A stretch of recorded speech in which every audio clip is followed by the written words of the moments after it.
Welcome to Kenton's videos. Enjoy the video. You start by verifying prerequisites, browser version, permissions, and a secure offline copy of your seed phrase. Once done, open the official extension listing and confirm publisher details. You must avoid impersonators.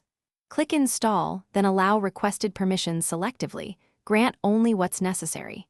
Make sure to pause if the extension requests unexpected access. You're establishing trust up front, which prevents compromises later. This initial verification is the first actionable step that keeps your wallet and seed safe as you proceed. Now import the seed phrase into the extension.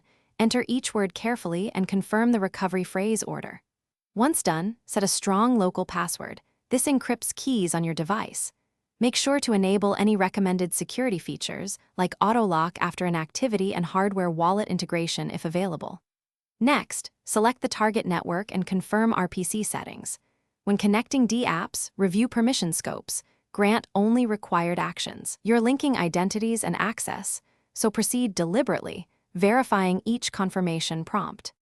Finish by sending a small test transaction to verify connectivity and gas settings. You'll catch misconfigured RPC or fee issues. Once successful, back up the encrypted extension data and store that backup offline. Make sure auto-lock and any multi-factor protections are active. If things go wrong, first check the extension console logs for errors, then clear cache and restart the browser.